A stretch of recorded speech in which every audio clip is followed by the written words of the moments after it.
Voilà. Envoyé à Occitanie en Seine. Bonjour à toutes et à tous. Donc, je m'appelle Marie Le Sourd et je coordonne le réseau On the Move. Et cette session est faite en collaboration avec Occitanie en Seine dans le cadre du partenariat avec la collaborative, donc qui compte différentes agences, dont Occitanie en Seine. Mais je vais laisser la parole tout de suite à Martin Lapouille pour quelques mots d'introduction. Oui, merci Marie. Donc, je travaille pour Occitanie en Seine. Je fais un petit rappel pour celles et ceux peut-être qui ne connaissent pas. On est donc l'agence régionale qui s'occupe du développement du spectacle vivant en région Occitanie. Et comme tu l'as dit, Marie, on fait un partenariat aujourd'hui avec On the Move pour un webinaire sur la thématique du voyage de repérage. Donc, voilà, l'objectif, ça va être de voir qu'est-ce qui se joue d'un tel déplacement et puis adopter quelques bonnes pratiques. Euh, Merci donc à vous d'être présents. Merci aux participants, participantes. Et puis merci à On the Move pour leur collaboration. Je passe la parole peut-être maintenant à Johan qui va s'occuper de vous durant ce webinaire. Ok, bonjour. Merci pour cette invitation à Marie et puis à Martin. Je suis très content de passer un petit moment avec vous en matinée. Chez moi, il est un peu plus tard. Je suis en déplacement à Tbilissi, en Géorgie. Donc, je vous parle depuis loin. Mais on n'a pas l'impression parce que, voilà, vive la technologie. Je travaille avec Marie à On the Move, mais je suis aussi en charge d'une petite plateforme qui s'appelle Face. C'est une plateforme qui est installée à Paris, à Londa, et qui travaille à renforcer les capacités des organisations culturelles à s'engager sur la voie internationale. Et nous travaillons sur plusieurs petits projets qui aident les organisations à essayer justement de monter des collaborations à l'international en Europe, mais aussi au-delà de l'Europe. Aujourd'hui, on va parler de voyage de repérage et je vais indiquer dans le chat tout de suite un petit projet que nous avons fait et qui s'est terminé il y a un peu plus d'un an, un projet qui s'appelait Learning Trajectories. Et c'est un projet qui a été très utile pour les partenaires, à la fois Phase, mais aussi On the Move et nos autres partenaires, pour justement travailler sur quelles étaient les conditions pour accompagner des opérateurs culturels à l'international et en travaillant particulièrement sur la dimension mobilité et ces voyages de repérage. Donc, quelles étaient les questions qu'on devait se poser tous en tant qu'organisateurs, mais aussi en tant que participants dans des voyages de repérage à l'international. Je vais commencer euh, par juste faire un point terminologie. Hein. On commence toujours par ça pour être sûr on parle tous de la même chose quand on parle de voyage de repérage. Pour nous, un voyage de repérage, c'est un voyage de prospection, c'est-à-dire cette idée que l'on va aller explorer un territoire que l'on ne connaît pas forcément et l'explorer dans l'idée d'y trouver des partenaires potentiels, mais aussi de découvrir un contexte. Donc de découvrir la manière dont il est structuré, de découvrir la manière dont la chaîne de valeur, la fameuse value chain, fonctionne ou dysfonctionne. Et donc l'idée d'un voyage d'exploration, c'est vraiment d'essayer de découvrir un contexte en faisant un pas de côté et en essayant toujours d'imaginer ou de découvrir de manière assez concrète comment des opérateurs culturels vont fonctionner dans un pays qui est parfois, historiquement, culturellement, très loin du nôtre. Donc, un voyage d'exploration, c'est un voyage dans lequel on a des chocs culturels en permanence. Et on va se rendre compte, voilà, petit à petit, que, bah, tiens, finalement, il n'y a pas de scène avec des labels dans tel territoire, il n'y a pas forcément des subventions publiques dans tel territoire, il n'y a pas forcément de compagnie, parce qu'on est dans une dynamique de porteurs de projets. Et voilà, on a des structurations différentes dans lesquelles l'intermittence n'existe pas, dans lesquelles on va créer des festivals, mais qui vont potentiellement assez rapidement, au bout d'une édition, deux éditions, disparaître pour être transformés en autre chose. Donc cette idée de vraiment découvrir un contexte pour ce qu'il est avec ses dynamiques de manière générale. dans cette idée de repérage ou d'exploration, ou de prospection, évidemment, à chaque fois, l'objectif est d'essayer de, au-delà de découvrir comment fonctionne un contexte qu'on ne connaît pas, c'est évidemment d'essayer de nouer des relations qui pourront mener à la conduite de projets. Généralement, dans un voyage de repérage, on ne se positionne pas forcément sur une dynamique de on va faire une diffusion sage, c'est-à-dire je vais dans un territoire avec mon catalogue de projets, si je suis un bureau de production-diffusion, ou avec un répertoire de compagnie, si je suis une chargée de diffusion travaillant pour un collectif d'artistes, en me disant, bah, tiens, je vais aller repérer ce qui se passe pour essayer de vendre absolument des spectacles. Donc, on va dire que la dynamique d'un voyage de repérage est rarement de faire de la diffusion sèche. Pour être très, voilà, commencer comme ça par ce premier étage de fusée. Au contraire, on va essayer de faire tout un voyage, un trajet, une trajectoire pour essayer de comprendre comment des valeurs, des normes, des croyances, voilà, des pratiques de travail peuvent être à la fois similaires et différentes, et comment on va emmagasiner des connaissances pour ensuite imaginer quelque chose. Donc, les voyages de repérage ou de prospection, généralement, sont bâtis autour de l'idée qu'on part un petit peu les mains vides, ou on part avec des idées assez floues, et on va, au cours de ce voyage, tester un petit peu nos idées en les confrontant à des réalités de terrain qui sont sensiblement différentes des nôtres. Euh, le deuxième étage de fusée va être le contexte de ce voyage. Et ça, c'est quelque chose qui va être très important. Je suppose que parmi vous, il y en a certains qui ont déjà participé à des voyages de prospection. Parmi les participants, certains ont rempli le tout petit questionnaire que Marie et Martin avaient circulé, qui vous demandait un petit peu votre expérience des voyages de prospection. Je voyais qu'une majorité d'entre vous n'avaient pas forcément eu l'occasion encore de faire un voyage de repérage, mais que certains d'entre vous l'avaient fait, notamment à l'occasion de voilà, les grands messes du spectacle vivant que peuvent être Tanzmesse, le Sinars et d'autres plateformes de ce type. Euh, et donc, le contexte du voyage va aussi indiquer ou informer énormément voilà, la trajectoire que vous allez effectuer. Une des questions que l'on se pose généralement, c'est qui organise le voyage? Est-ce que c'est un voyage que vous organisez vous-même? Et donc, vous allez faire tout un travail d'approche qu'on va détailler ensuite, mais un travail d'approche, et que vous allez bâtir votre propre programme de travail dans un contexte que vous ne connaissez pas ou pas bien? Ou est-ce que c'est une agence, une organisation intermédiaire qui va proposer un voyage dans lequel vous vous inscrivez, et c'est un voyage dans lequel il y a déjà une armature qui préexiste? Généralement, que ce soit lors de l'organisation d'un voyage de repérage, qu'il soit individuel ou collectif, supporté par une agence, voilà, par Londa, par Occitanie en Seine et par beaucoup d'autres opérateurs, il y a l'idée que l'on vient adosser cette mobilité à un événement qui existe.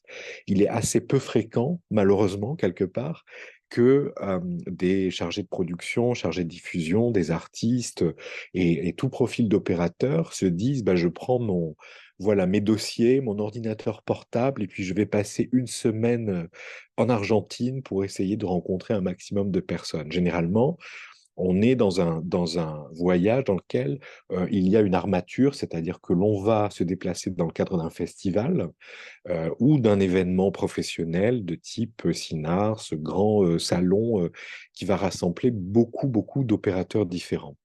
Et donc, le contexte du voyage va informer énormément la manière dont vous allez pouvoir vous préparer, et en quelque sorte la charge de travail qui va vous incomber. Euh, Est-ce que pour le moment, on est d'accord sur ces grandes lignes, à la fois de terminologie et voilà, de contexte de voyage? Est-ce que vous avez des choses que vous souhaitez signaler déjà tout de suite? N'hésitez pas à le faire en utilisant le chat, évidemment, voilà, en agitant votre main digitale pour prendre la parole si vous avez envie de m'interrompre, de faire des commentaires ou de poser des questions, hein. Donc, on est bon sur ces voilà, sur ces grandes lignes. Je vois que les têtes me disent oui, donc je continue. Euh, le, on va parler du contexte qui est voilà, le plus utilisé, qui est celui de dire je m'inscris dans un voyage qui est quelque part organisé par une autre structure, par une organisation intermédiaire et comment les choses se déroulent. Donc généralement, dans ce contexte-là, vous êtes très accompagné, c'est-à-dire que vous allez avoir une agence ou une organisation intermédiaire qui va faciliter votre voyage. On va vous donner déjà des dates d'arrivée, des dates de départ. Vous allez avoir un programme qui est le programme voilà, du contexte où vous allez. Donc, si vous allez dans un festival, vous allez avoir accès à une programmation artistique. Vous allez avoir sans doute accès aussi à des rencontres professionnelles qui peuvent être organisées au sein de ce festival.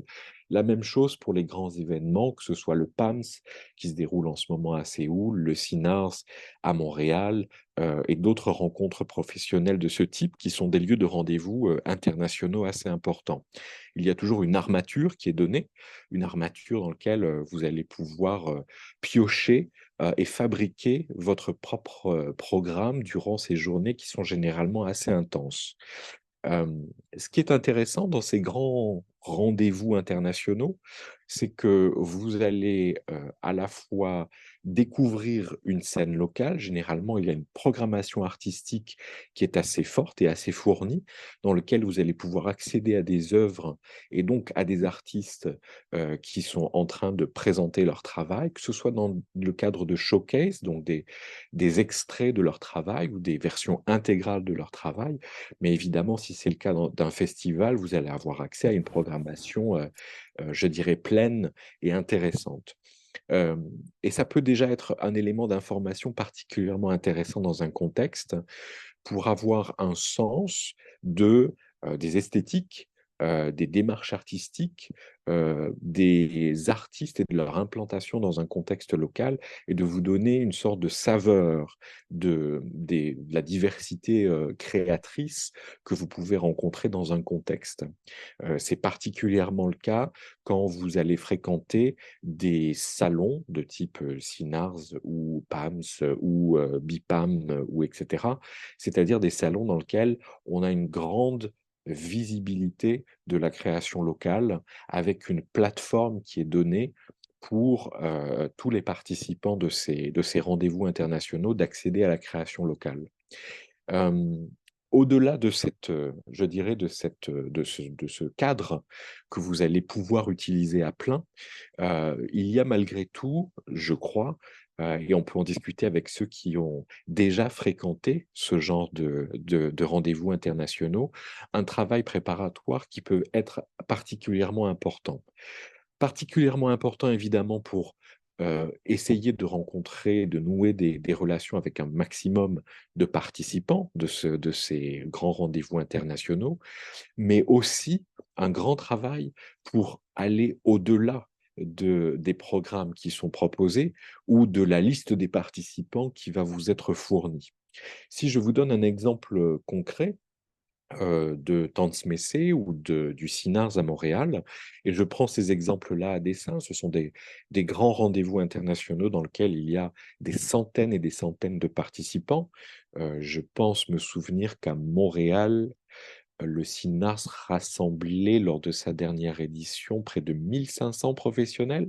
Donc vous voyez, on a un volume qui est particulièrement important. Hem, Malgré tout, le CINARS à Montréal et c'est cette semaine qui est particulièrement riche en sessions, en rendez-vous, en spectacles, n'attire pas forcément les opérateurs locaux. C'est-à-dire que, si vous voulez rencontrer, telle, direction de théâtre, tel lieu, dédié à la danse contemporaine ou tel lieu, dédié au cirque de création, vous allez devoir quelque part prendre, enfin, essayer de rentrer en contact avec ces lieux qui ne sont pas forcément des lieux qui vont s'inscrire naturellement dans les programmations de ces grands ravoots. Et c'est la même chose qui peut se passer à Tanz Messé, où vous allez avoir une masse critique de professionnels qui vont se déplacer, un côté salon qui est particulièrement important pour ceux qui y sont passés voilà, avec des stands, avec beaucoup de rendez-vous qui peuvent se prendre sur place, avec un accès à une programmation artistique qui est très riche également. Mais malgré tout, les lieux ou les équipes de lieux, de la ville ne sont pas forcément, des équipes qui vont se déplacer à Tanzmese et qui vont plutôt parfois même fuir ces grands raouts. Donc l'idée de s'inscrire dans une visite qui est organisée par quelqu'un, qui se déroule dans un lieu, enfin dans une voilà, une opération comme ça qui est particulièrement identifiée, n'enlève pas une certaine masse de travail à faire en amont si vous avez envie effectivement de découvrir la ville et la scène culturelle locale. Et c'est peut-être le conseil que je peux, le premier conseil que je peux vous donner, c'est celui-là. Quel que soit le travail qu'on vous enlève de vos épaules en vous préparant dans ces grandes visites, euh, je vous conseille malgré tout d'effectuer un grand travail préparatoire pour essayer d'aller au-delà de ce qui vous est proposé. Maintenant, je sais que dans notre salle numérique, nous avons des personnes qui ont fréquenté déjà certains des événements que je mentionnais, le CINARS ou Tanzmese. Je voulais leur demander quels étaient leurs retours d'expérience très rapidement, en quelques mots, de ces grands salons. Donc, est-ce que vous avez une petite expérience en termes de découverte de la scène locale que vous aimeriez partager? Et ne soyez pas timide, hein, on est entre nous, c'est intéressant.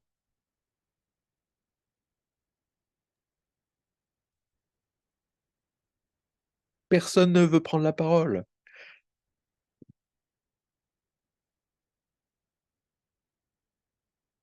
Tout le monde est très, très silencieux. Non, pas de retour d'expérience. Mais tant pis. Moi, je peux vous faire un petit retour d'expérience sur le CINARS, où je vais régulièrement, qui est une grande plateforme qui se déroule tous les 2 ans, dont vous avez peut-être entendu parler, qui est vraiment un grand lieu de rendez-vous du spectacle vivant contemporain en Amérique du Nord, mais dans lequel beaucoup d'opérateurs internationaux se déplacent, des Européens, notamment des pays nordiques, du Danemark, de Finlande, mais aussi des Italiens, l'Europe du Sud, beaucoup de professionnels qui viennent d'Asie et d'Asie du Sud-Est, hein, et des professionnels nord-américains, que ce soit du Canada, mais aussi des États-Unis. Et donc, pendant voilà, ce grand rassemblement, il y a beaucoup de conversations qui peuvent se nouer ou de découvertes qui peuvent se faire d'opérateurs qui sont basés aux 4 coins du monde, mais pas forcément d'opérateurs qui sont québécois notamment. Et donc, même si le programme du CINAR s'appuie sur un réseau de scènes locales dans lequel vous avez à avoir la chance de pénétrer pour aller découvrir des spectacles, que ce soit l'Atohu pour le cirque de création, que ce soit la Chapelle pour la performance et la danse contemporaine, mais aussi l'usine C et beaucoup d'autres lieux en ville. Ce n'est pas pour autant que vous allez pouvoir vraiment nouer des conversations avec les équipes de ces lieux. Donc on est dans une grande joie de découvrir des lieux et des scènes, des plateaux techniques et voilà, des espaces de répétition, des espaces d'entraînement, de workshop, etc. Mais on est aussi dans une sorte de mini frustration de ne pas pouvoir discuter avec ces équipes. Et donc, je conseille toujours aux personnes qui sont intéressées et qui vont s'inscrire dans un voyage de repérage à Montréal à l'occasion du CINAS, de vraiment essayer soit d'arriver 1 ou 2 jours avant ou de repartir 1 ou 2 jours après et d'essayer vraiment de proposer voilà, des rendez-vous ou des visites pour vraiment nouer, voilà, faire des rencontres avec la scène artistique locale. Si vous n'avez pas de questions sur ces événements, ces gros événements-là, moi, je peux continuer à, voilà, à discuter de cette idée de préparation. Puisque, évidemment, quand on s'engage dans un voyage de repérage, l'idée, c'est d'utiliser à fond son temps de voyage. Et je suppose que vous tous, qui êtes à la fois couverts de travail et en même temps sur les routes et en train d'essayer de gérer la vie de nombreuses compagnies, de nombreuses créations, de diffusion, vous voyez à quel point la mobilité doit être optimisée, d'autant plus que des questions de fond peuvent évidemment traverser les réflexions des compagnies dont vous vous occupez, des réflexions qui ont trait à la durabilité, notamment la durabilité environnementale. Et donc l'idée de participer à un voyage de repérage vous incite sans doute à vous poser des tas de questions sur la durabilité environnementale des projets internationaux, des projets des compagnies que vous défendez, mais aussi de votre propre impact, et comment on équilibre quelque part son impact environnemental avec un impact culturel, et donc de faire en sorte que sa mobilité soit vraiment utilisée à plein, et de ne pas faire des sauts de puce, mais au contraire d'essayer, tant que faire se peut et tant que vos agendas le permettent, de vraiment essayer de rester et de vraiment découvrir un territoire.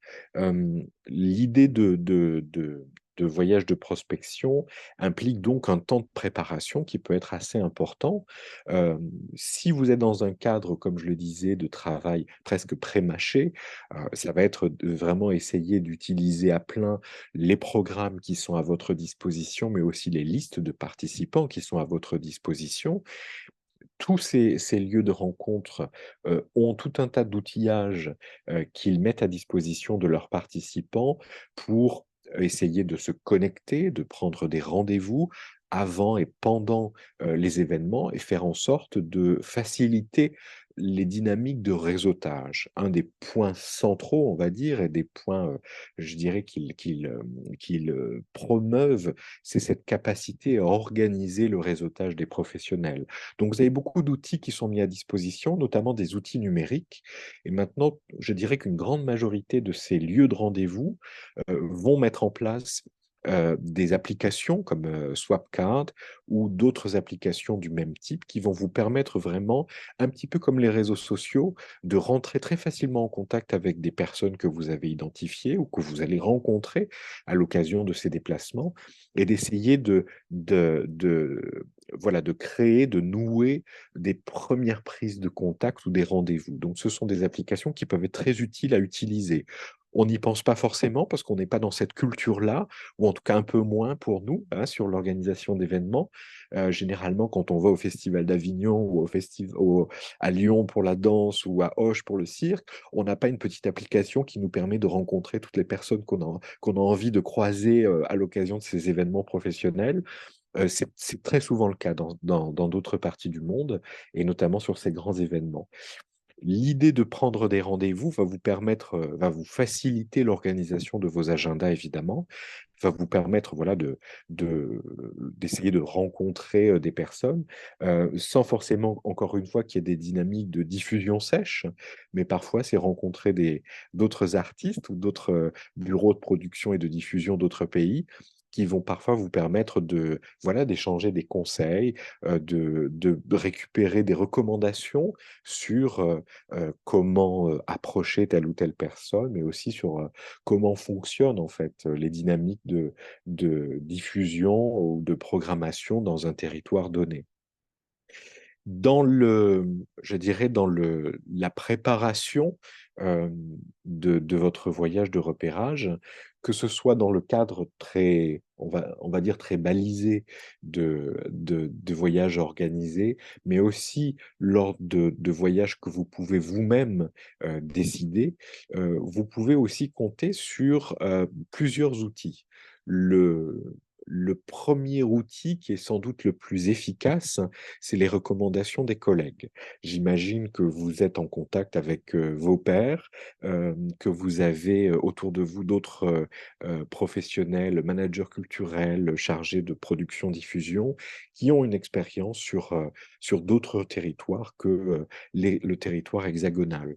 Et donc de pouvoir solliciter des collègues dont vous savez que telle ou telle compagnie a pu développer des projets dans un autre territoire est une expérience enfin, est une ressource qui a énormément de valeur. Parfois, il vaut mieux avoir quelques bons conseils de ses collègues plutôt que d'avoir des fichiers de 300 noms dans un territoire qu'on ne connaît pas, avec des théâtres ou des festivals qu'on ne connaît pas et dont on ne va pas trop savoir que faire. Donc, voilà, le premier source de ressources, ça va être les collègues. La deuxième source, ce sont des fiches pays qui peuvent exister, qui sont malheureusement trop rares, mais ce sont des fiches que certains projets européens, que certaines agences ou certains réseaux européens vont mettre à disposition, libre d'accès, vont publier dans le cadre de leurs activités. Donc, j'ai deux exemples en tête qui peuvent être intéressants pour vous. C'est des fiches ressources qui sont publiées par l'IETM, le réseau international du spectacle vivant contemporain, mais aussi des fiches ressources qui peuvent être publiées par le réseau Circostrada, dédié aux arts de la rue et aux arts du cirque. Ces deux réseaux ont la particularité de publier généralement après des visites, des voyages de repérage qu'ils peuvent proposer à leurs membres, on va dire des panoramas sectoriels des arts de la scène dans tel ou tel territoire. Euh, L'année dernière, le réseau IETM, par exemple, a organisé une rencontre à Belgrade et quelques mois après, a publié une sorte de panorama des arts de la scène dans les Balkans. Et c'est une ressource qui est très intéressante.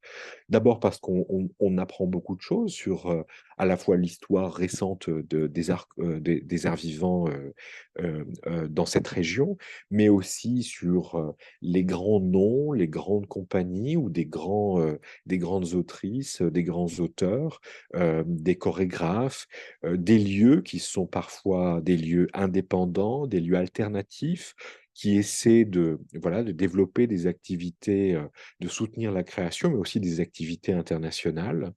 Et la même chose se passe pour les ressources publiées par Circostrada ou suite à des voyages d'exploration ou des opérations menées à l'étranger, vous allez par exemple pouvoir découvrir des panoramas du Chili et donc la scène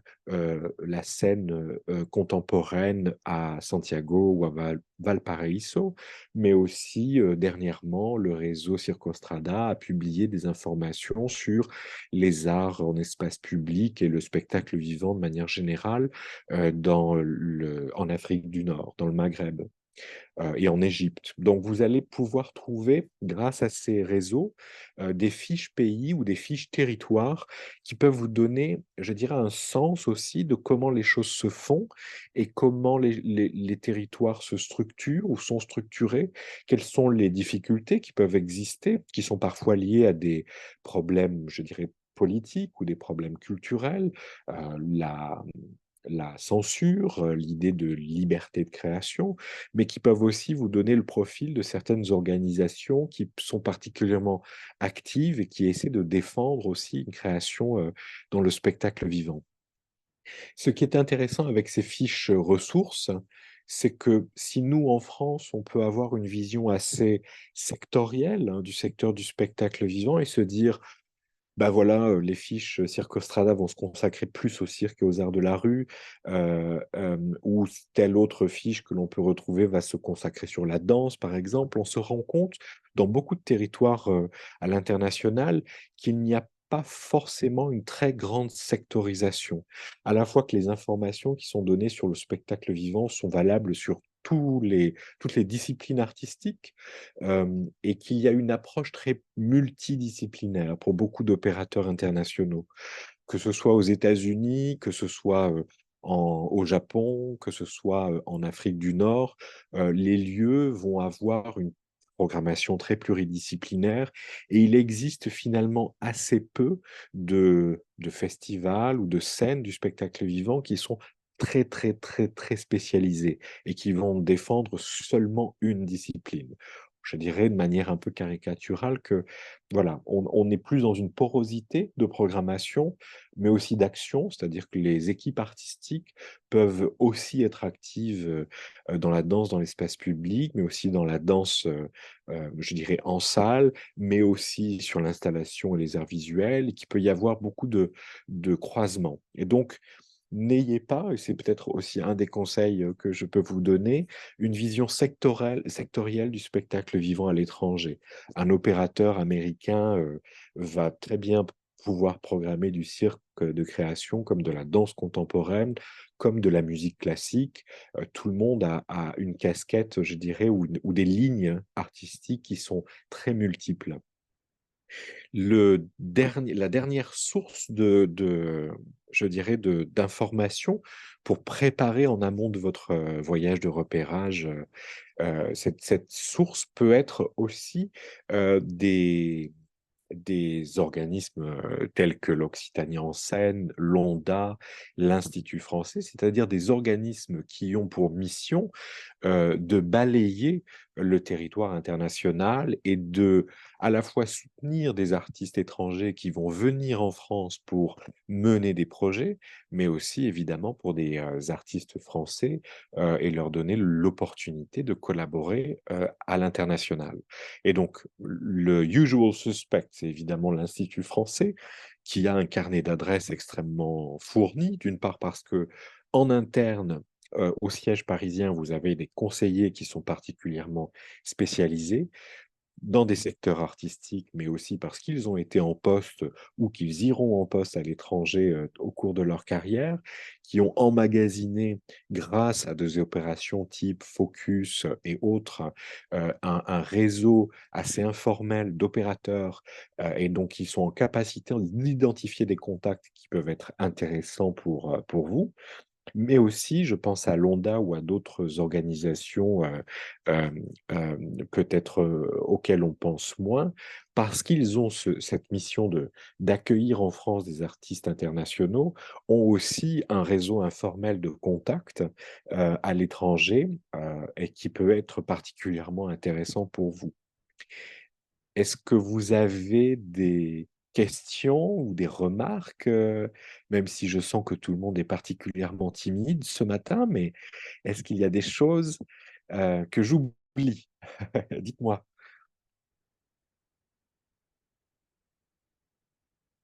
Non, j'oublie rien. Je suis extraordinaire ce matin, c'est ça? Je suis très performant.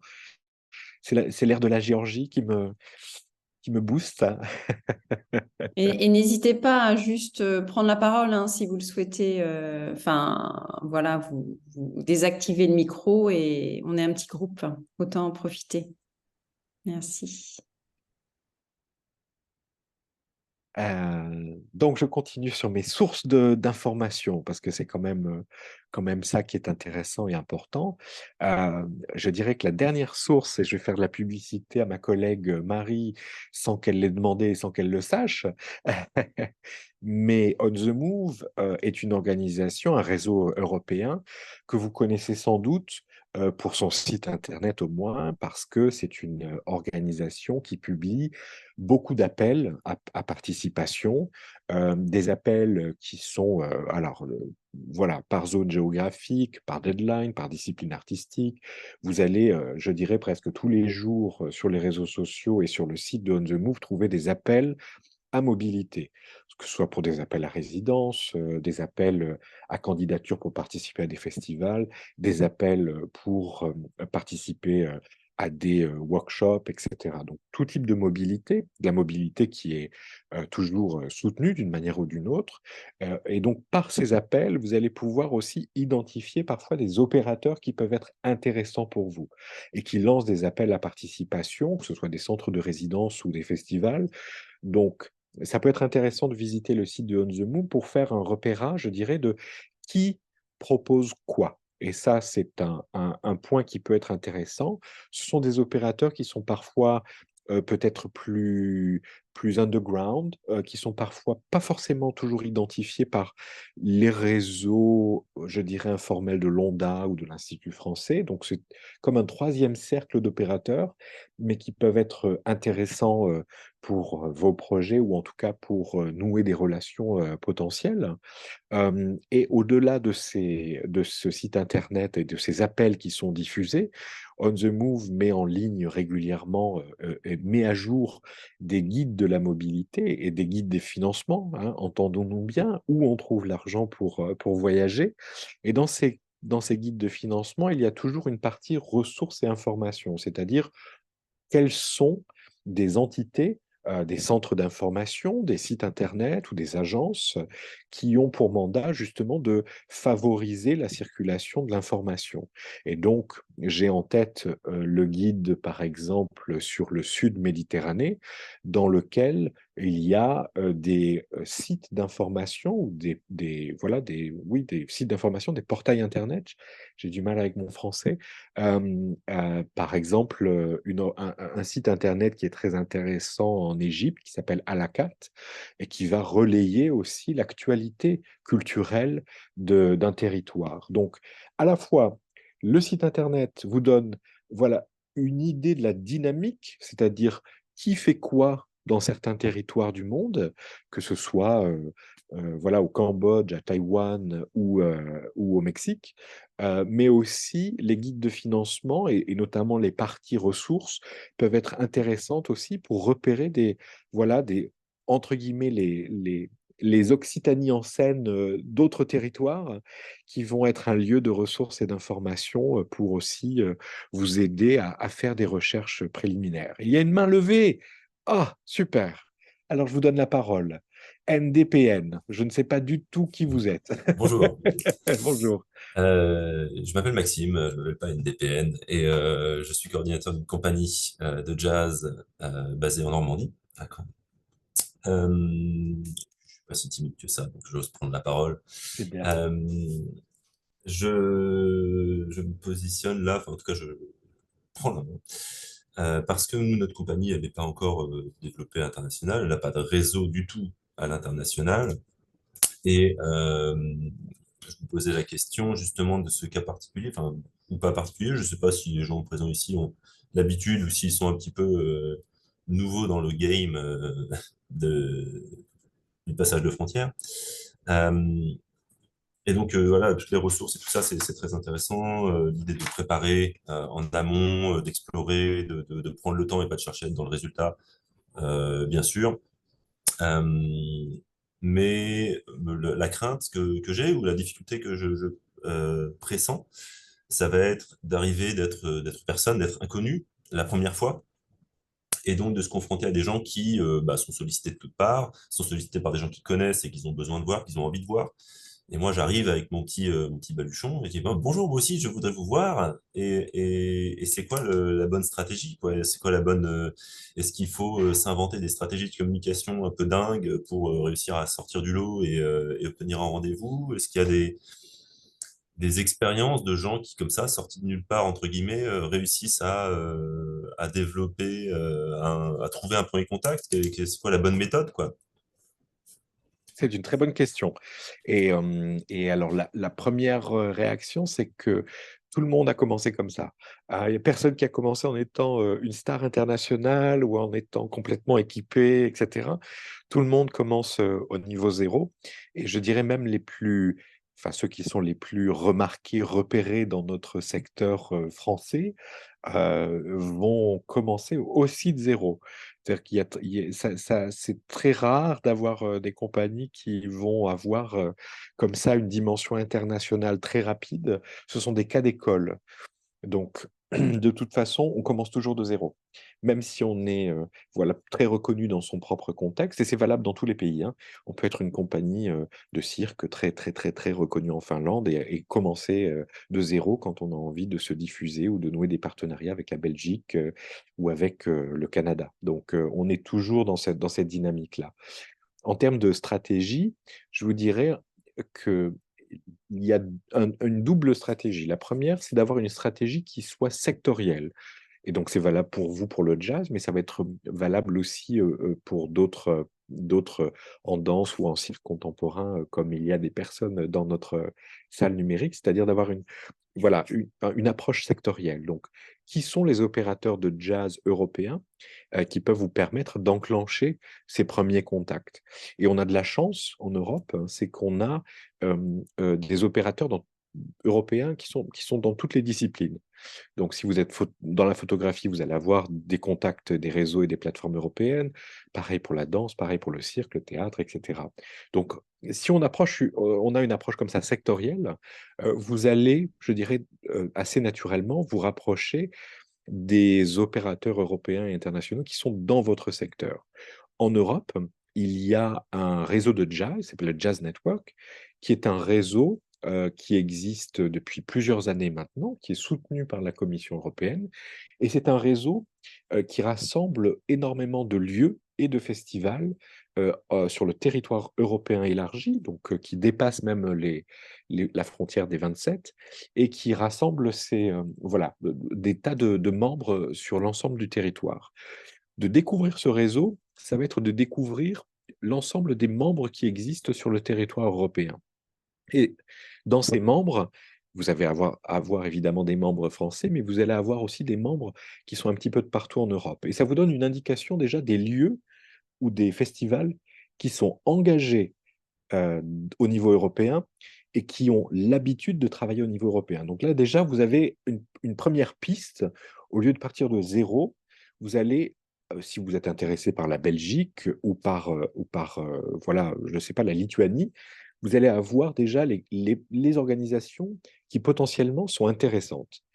La deuxième étape, c'est de se dire, bah, ce réseau, finalement, il organise des activités qui vont être aussi bien des webinaires que des rencontres de réseau, des conférences annuelles, etc. Mais ce réseau se réunit. Ses membres se réunissent et parfois, assez souvent, ces réseaux ont des activités qui sont portes ouvertes, c'est-à-dire qui accueillent des artistes, d'autres opérateurs, mais avec cette idée de se dire on va représenter ou discuter à un niveau de notre secteur jazz. Donc là, c'est un point d'entrée. Et c'est un point d'entrée qui est d'autant plus intéressant parce que vous allez pouvoir faire un voyage d'exploration, de repérage, c'est-à-dire vous rendre à une conférence annuelle, aller voir peut-être des festivals qui sont parmi cette liste et commencer à essayer de nouer un contact. Donc, on a l'impression que la montagne, elle est très haute à gravir et qu'on est devant la montagne en train de se dire, mais par quel bout je vais monter cette montagne? Mais déjà, le fait de pouvoir cibler quelque part quelques opérateurs ou quelques événements qui sont dans votre secteur, ça va être absolument plus facile. Dites-vous aussi qu'il n'y a pas tant de groupes de jazz, d'artistes, etc., qui font cette démarche. C'est-à-dire qu'on a toujours l'impression qu'on est en concurrence presque avec énormément de gens, mais c'est pas vrai. Donc, quand on se déplace dans des forums ou dans des conférences culturelles, etc., on n'est pas en concurrence. On est en concurrence en termes d'attention, mais on n'est pas vraiment en concurrence avec ses pairs, avec d'autres artistes, d'autres compagnies, etc. Donc, l'idée de participer à autre chose qui soit au lieu d'être dans une dynamique de diffusion et d'essayer d'absolument attraper l'adresse email ou téléphone portable d'un diffuseur et de se dire, bon, lui, il faut absolument que je l'attrape, il faut absolument que je lui fasse passer des vidéos et des trucs et de mon concert et puis le dossier, etc. C'est aussi parfois nouer des relations qui se basent sur autre chose que la diffusion sèche. C'est-à-dire de participer à une conférence sur le jazz et la durabilité environnementale, sur le jazz et le numérique, etc., va vous permettre d'entrer en relation avec des personnes sur des thématiques de travail, sur des idées, sur des valeurs, sur des principes de travail, sur des zones géographiques de mobilité. Et donc, vous allez pouvoir aussi échanger avec des gens de manière très égale, sans être dans une relation voilà, de vente, d'achat, de dépendance économique, etc. Donc ça change aussi beaucoup la manière dont on noue des relations finalement. Je ne sais pas si je réponds à toutes vos questions. Au moins en partie, c'est intéressant, c'est inspirant. Oui, Marie? Je peux juste rajouter quelque chose et je vois Oui. d'ailleurs Christelle qui rajoute, donc ça va peut-être aussi aller dans ce sens-là. En fait, Maxime, si je ne me trompe pas, on a été aussi en accompagnement la semaine dernière, donc dans le cadre de l'Audia Normandie, mais c'était sur une thématique similaire, mais pas exactement la même. Ce qu'il est aussi intéressant de voir, c'est que certaines agences régionales, dont l'Audia, et je laisserai ensuite Christelle dire évidemment pour Occitanie en Seine, mais parce que bon, ici on est dans un événement organisé en collaboration avec Occitanie en Seine, mais il y a aussi des personnes d'autres régions. Dans certaines régions, les agences régionales aussi ont des aides à la mobilité pour participer à des événements comme ceux qui ont été nommés et aussi l'IETM et font en sorte aussi de préparer aussi à la participation à ces événements. Et là, je cite juste l'Audia parce que c'est arrivé la semaine dernière. Par exemple, la semaine dernière, on a aussi fait une préparation avec Anaëlle Richard de l'Audia, une préparation de 2 équipes qui vont aller à la rencontre de l'IETM au Luxembourg. Et cette préparation aussi, elle permet d'aborder ces différents points et de mieux préparer pour moins se sentir, entre guillemets, seul, notamment lors d'une première fois et une réunion de mise en réseau. Et là, on l'a même fait en anglais, parce que ça, c'est peut-être aussi un élément qui est important. Hein. Souvent, ces réunions sont en anglais. Donc, on l'a même fait en anglais aussi pour préparer à cette participation. Et je te laisse la parole, Christelle. Peut-être que ça allait dans le sens de ce que tu allais dire. Exactement, Marie, je te remercie beaucoup d'être intervenue sur ce sujet, puisqu'effectivement, nous, Occitanie en Seine, on a un dispositif qui s'appelle la bourse d'aide à la mobilité professionnelle, qui permet effectivement aux équipes artistiques implantées en Occitanie, donc là je parle aux équipes issues de la région Occitanie, cette aide peut être mobilisée évidemment pour se déplacer sur des événements de type repérage, réseautage, qui ne sont pas dédiés à de la visibilité artistique en tant que telle, mais plutôt à de la construction de partenariats en dehors de la visibilité artistique d'une équipe, en dehors de la présence artistique, je dirais plutôt. Et nous organisons justement un webinaire de présentation de ces dispositifs le 14 décembre en ligne. Donc, je vous invite à vous inscrire pour les équipes régionales, évidemment. Voilà, merci. Il y a plein de choses, c'est bien. Peut-être le dernier point, et pour moi celui que Marie a commencé à mentionner, c'est la langue, c'est l'anglais. Parce que je sais que beaucoup se posent la question, beaucoup sont un peu tétanisés aussi à l'idée de prendre la parole en anglais, beaucoup aussi d'artistes, de compagnies, de collectifs se posent toujours la question de l'anglais dans la traduction de leur matériel, de dossiers de création, dossiers de diffusion, site internet, etc. Donc, c'était mon dernier point de la matinée, c'était vraiment sur la langue. Oui, il faut que tout soit en anglais. Oui. L'idée que l'on peut aller approcher des organisations ou des professionnels étrangers sans avoir avec soi, je dirais, un minimum de bagages, c'est-à-dire de matériel, pour expliquer sa démarche artistique, pour parler de voilà, du parcours d'une compagnie, de différentes créations qui sont soit en cours à venir ou d'œuvres qui font partie d'un répertoire. Il faut absolument que ce soit en anglais. On peut pas se dire, je vais juste faire une demi-page, un petit paragraphe en anglais, etc. C'est toujours important d'avoir un matériel en anglais, un site internet en anglais ou au moins des pages qui sont en anglais, du matériel en anglais qui soit téléchargeable si c'est plus simple, mais en tout cas qu'il y ait cette dimension anglaise parce que c'est ça aussi qui va vous permettre d'être accessible. Donc vous avez plein de... Les dernières 10 minutes en anglais, oh, mais je sais pas là si tout le monde a envie. Moi je veux bien, hein, c'est ma langue de travail. Moi je lutte pour parler en français là, si vous saviez.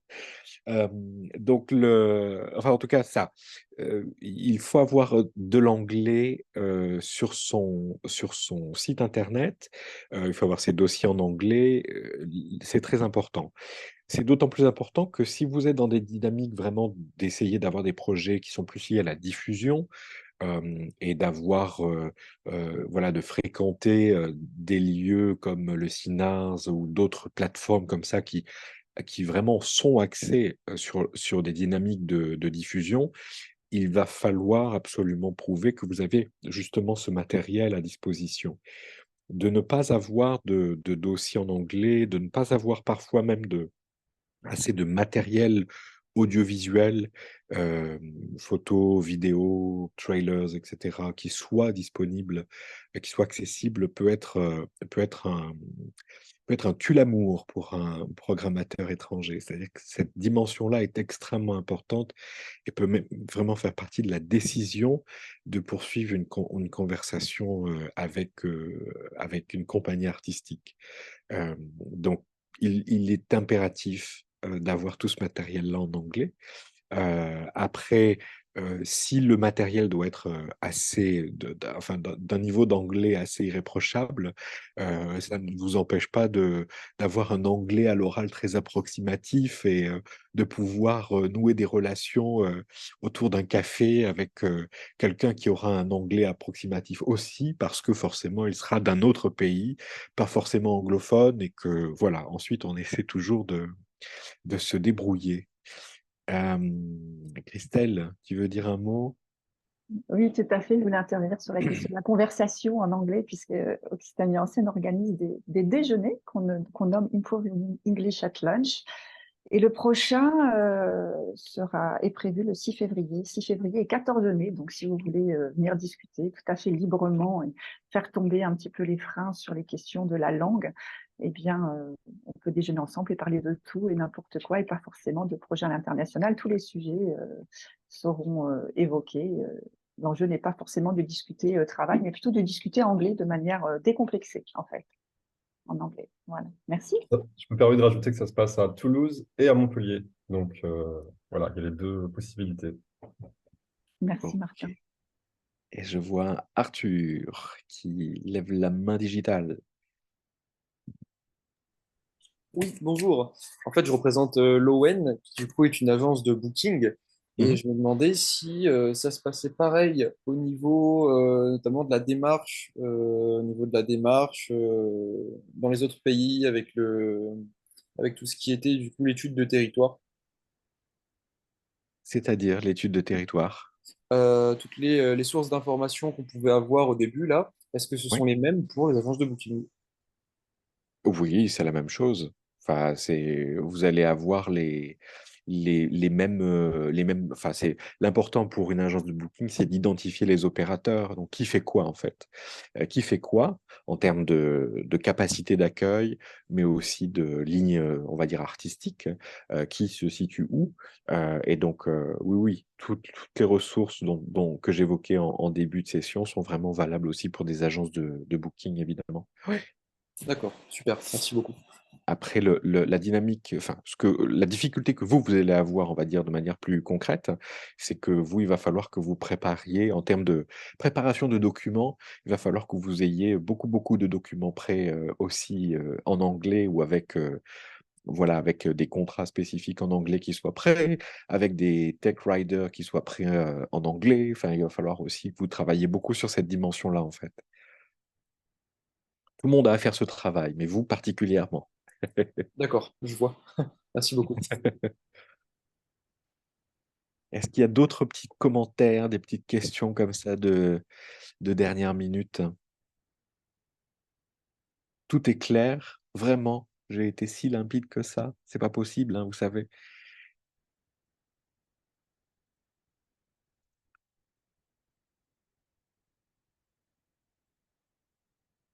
Non, il n'y a pas de questions supplémentaires. Si, Elsa, il faut mettre le micro. Oui, c'est bon. Oui, super. En fait, je me posais la question de la langue. On a parlé de la langue dans les dossiers et tout ça. Et la langue dans le spectacle même. Dans le sens où nous, on a des spectacles où il y a parfois peu de paroles, enfin, en tout cas, on peut facilement le jouer en anglais, par exemple, ou en espagnol. Est-ce que j'arrive pas à me rendre compte si c'est vraiment un atout vis-à-vis des gens, des locaux, en fait, parce que du coup, si on voilà, si on parle espagnol, c'est comme si, ça nous enlevait notre côté étranger, quoi. Enfin, ou je sais pas. Vous voyez ce que je Alors, veux dire? oui, Voilà, très c'est ça. bien. Donc, il y a plusieurs choses. La première, c'est si la langue originale est un élément voilà, que le public n'a pas besoin de comprendre. Je pense par exemple à un cas d'une compagnie finlandaise euh, qui utilisait le finnois pour une petite scène. Et c'était pas important que le public comprenne, mais il était important que le public entende le finnois. Juste parce qu'il y avait une intonation, il y avait un jeu, il y avait une scène de colère, etc. Donc, dans ce spectacle de cirque contemporain, il y avait ce petit segment. Et les deux circassiennes n'avaient pas envie de faire un travail de traduction parce que l'important, c'était ça, c'était de situer le spectacle. Donc, si le texte que vous avez n'a pas besoin d'être compris, ça n'est pas très important de le traduire. Si le texte a une valeur particulière pour le spectacle, il faut qu'il soit traduit. On va avoir assez peu de territoire où, entre guillemets, on considère que le public va comprendre. Donc il y a quelques parties, je pense notamment aux pays nordiques, où vous pouvez conserver l'anglais, parce que c'est une pratique assez courante, ou dans beaucoup de spectacles à la fois de danse, cirque, théâtre, on va voir des œuvres avec du texte en anglais et ça ne pose aucun problème. Mais il y a la majeure partie du monde où vous allez devoir traduire le texte pour le faire comprendre. Et donc, là aussi, c'est un travail à imaginer de est-ce qu'on a beaucoup de textes et à ce moment-là, il faut un surtitrage, ce qui est un travail particulier, mais ça a aussi des conséquences techniques particulières. Et donc, l'opérateur local ne va pas forcément prendre en charge le travail de traduction, le travail préparatoire, etc. Donc ça, c'est quelque chose qui vous appartient. C'est votre régie technique qui va devoir le gérer, le proposer, le mettre en place. Euh, ou sinon, c'est du parler. Et donc, est-ce que vous le parlez? Est-ce que vous faites un préenregistrement? Donc, c'est ces questions-là qu'il faut avoir en tête, en fait. C'est plus ça le truc.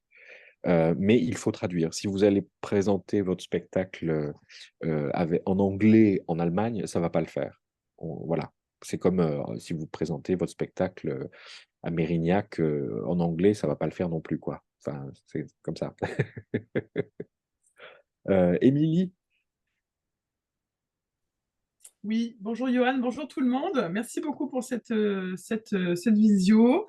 Ça me replonge dans ces réseaux européens et internationaux. Moi, je suis chargée de production pour des compagnies de cirque et de théâtre et j'accompagne notamment actuellement un spectacle qui est du théâtre gestuel sans parole. Donc, c'est vrai que ça donne envie d'aller voir ce qui se passe à l'international. J'ai aussi beaucoup voyagé, donc il y a un côté personnel et professionnel qui se rejoint et c'est pour ça que je suis là ce matin. Alors là, moi, j'avais une question sur les contrats prêts en anglais. Est-ce que On the Move, par exemple, accompagne sur la compréhension de la législation européenne et internationale Est-ce qu'il y a des choses à savoir d'emblée, d'ores et déjà, sur la contractualisation voilà, avec des pays, voilà, d'autres pays? Donc, j'ai Donc, cette non, il n'y a pas question-là. d'accompagnement. Enfin, Marie, je te réponds à ta place, mais non, On the Move ne fait pas un accompagnement sur les contrats. En Mhm. revanche, vous avez des agences comme Arsena en France, qui a un Mhm. département juridique super costaud, vraiment, et eux peuvent faire des accompagnements sur la rédaction de contrats en anglais ou sur, on va dire, fournir parfois même des templates, des exemples. Donc ça peut être utile. Le seul point de vigilance, toujours sur les contrats internationaux, ça va être les droits d'auteur et les taxes. Droits d'auteur parce que le système à l'international est différent du système français, donc il n'y a pas forcément un système de gestion collective, de droit, enfin le droit intellectuel est très différent. Donc, généralement, et en particulier pour les compagnies de cirque ou de théâtre visuel, etc., le droit d'auteur va être géré en direct par la compagnie artistique. Donc, c'est vous qui allez facturer, entre guillemets, en plus de votre cachet artistique, les droits d'auteur. Donc, mais ça, c'est un truc un petit peu précis et particulier pour la gestion des droits d'auteur. Pareil sur la gestion des taxes, on essaie, tant que faire se peut, d'éviter la double taxation, donc c'est-à-dire la retenue à la source dans d'autres pays ou la double de taxation du cachet artistique. Donc là, pareil, il y a aussi un travail à faire de préparation sur, quand on envoie ses devis et ses factures, de bien distinguer tout ce qui relève de la partie technique, par exemple, le coût technique, du cachet artistique de la compagnie, parce que c'est uniquement le cachet artistique, a priori, qui peut être doublement imposé, selon certaines règles, pas toujours. Donc là, il y a un travail on va dire, de préparation sur cette partie-là, parce que ça peut avoir des conséquences, on va dire, à la fois pour les professionnels, c'est-à-dire les artistes et les techniciens qui vont être en situation de travail à l'étranger, mais aussi pour la compagnie, sur qui prélève le prélèvement à la source en Espagne, comment on le gère, quel pourcentage. Donc ça vaut le coup aussi. Et pareil, le département juridique Arsena peut vous aider là-dessus, vraiment, quoi. J'amène juste un petit bémol ou un peu plus d'informations sur ce point. Si On the Move en direct ne peut pas répondre à ce type de questions, il y a quand même un système au sein des membres d'On the Move, ce qui s'appelle les Mobility Info Points. Il y en a un certain nombre en Europe, il y en aura un bientôt en Autriche aussi. Donc là, il y a le lien. Et sur les questions de contrat de travail, notamment là, si on prend le point d'information en France avec Mobiculture, c'est le type de questions auxquelles Anaïs Lukács, qui travaille, qui coordonne le service de Mobiculture, par exemple, peut aussi répondre sur les questions, notamment aussi en lien avec les questions de protection sociale et autres. C'est des questions que traitent aussi en direct les points d'information de la mobilité, notamment en Allemagne, aux Pays-Bas. Il y en a un aussi plus récent, plus récent, oui, lié au Brexit, parce qu'on a eu le Covid, mais il y a eu aussi le Brexit et ça crée aussi des problématiques administratives assez importantes. Voilà, donc j'ai mis aussi le lien dans le chat. J'aurais une dernière question peut-être pour toi, Johan. Est-ce que tu fais avec ta compagne... En fait, je te connais pas, Johan. D'accord. Je connais ton nom, mais je pourrais pas en dire plus. Et ce que j'aimerais savoir, c'est si tu participais au Festival d'Avignon et si pour toi ça a été un lieu de rendez-vous aussi pour des partenaires internationaux. Alors non, moi je fais pas de travail de compagnie, mais je dirais que Avignon n'est traditionnellement pas le lieu de l'international, on va dire, même s'il y a toujours des contre-exemples, des délégations qui viennent, etc., mais généralement pas pour le théâtre et assez peu pour le cirque, hein. On va dire que pour le cirque, Auch va être le lieu de réseautage pour les arts du cirque. euh, et que oui, Avignon n'est pas forcément le lieu de réseautage pour le cirque, hein, vraiment. C'est entre nous, hein. Voilà, mais Après, je suis aussi avec deux compagnies de théâtre, donc voilà. oui, mais pour l'international, enfin, je crois pas que ce soit vraiment le lieu. C'est un lieu très français et très important pour la francophonie parce que c'est la France, Suisse, Luxembourg, Belgique, quelques Québécois aussi viennent, mais c'est pas toujours un lieu très international, quoi. C'est pas là qu'on va trouver des diffuseurs américains ou canadiens ou australiens ou etc. Je pense pas, en tout cas. Je vois qu'il y a plein d'autres questions là qui arrivent. Il y a Audrey et ensuite Adrien. Bonjour, moi je me demandais si il existait peut-être un petit manuel de traduction ou lexique de notre champ un peu plus spécifique de spectacle vivant, parce que puis moi je travaille dans la danse, donc déjà même en français, déjà on ne sait pas trop en parler. Mais sur des termes un peu techniques ou des termes de production, voilà, si jamais il y avait un petit outil qui existait comme ça et dont vous aviez connaissance. Alors, il y a des exemples de dossiers de compagnie, parce que c'est peut-être ça qui est le plus intéressant, parce qu'il n'y a pas vraiment manuel de traduction, mais en tout cas, ça peut être intéressant de jeter un coup d'œil à ce que des compagnies étrangères, britanniques, mais pas seulement britanniques d'ailleurs, hein, mais étrangères peuvent faire. Donc, d'aller voir des sites ou des dossiers de Metin Envertsen ou d'autres, enfin, on a beaucoup de chorégraphes quand même internationaux, donc qui ont des sites et des dossiers. Donc ça peut être intéressant de voir comment les autres utilisent certains termes et voilà sur quoi comment ils décrivent aussi les spectacles ou les intentions des chorégraphes. Ensuite, je trouve toujours intéressant d'aller voir les publications sur la danse qui sont faites par le secteur professionnel. Donc, on a par exemple en Europe le réseau européen des maisons de la danse. Et donc, eux font des publications, notamment parce qu'ils organisent des ateliers de chorégraphes ou des ateliers de danseurs régulièrement, thématiques, dans différents lieux. Et généralement, justement, les comptes rendus ou voilà, un peu les notes de ce qui s'est passé artistiquement dans les ateliers sont aussi intéressantes à lire, je trouve.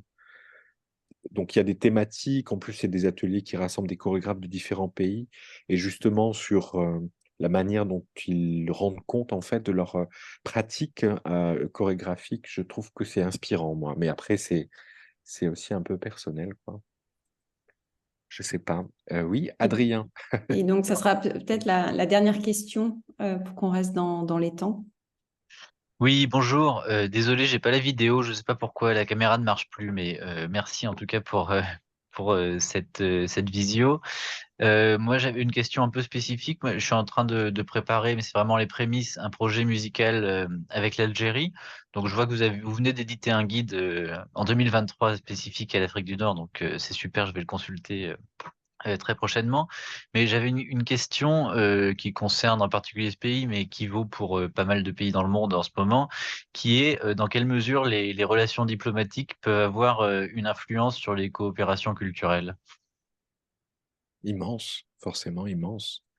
Immense, surtout dans ce contexte particulier qui est des relations entre la France et l'Afrique, ou la France et l'Algérie en particulier en ce moment.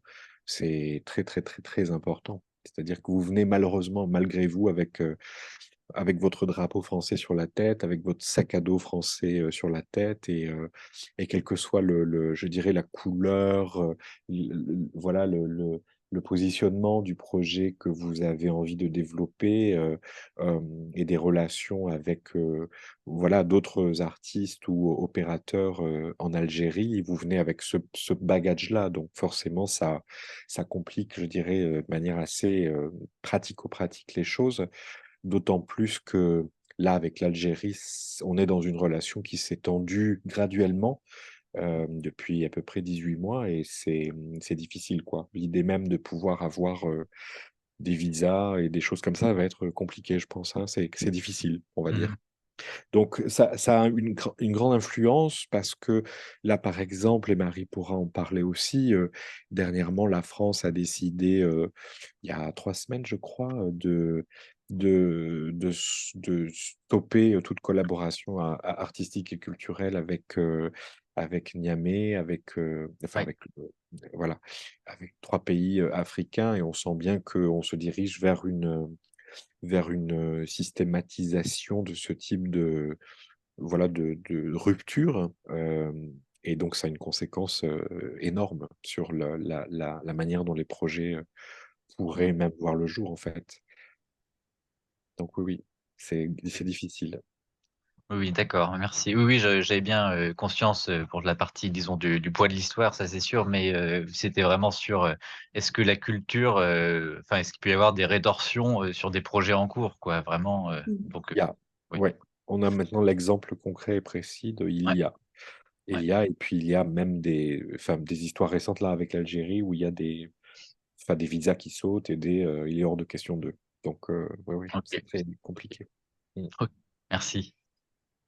Et juste pour finir, j'ai mis en effet en lien avec le contexte avec le Mali, Burkina et le Niger, donc le communiqué du réseau Zone Franche, qui est un réseau focalisé sur les musiques du monde, mais ce réseau enfin voilà, a mis en place ce communiqué depuis plusieurs semaines, et maintenant qui est soutenu par plus de 50 organisations, dont On The Move. Enfin, ça peut être aussi tout secteur.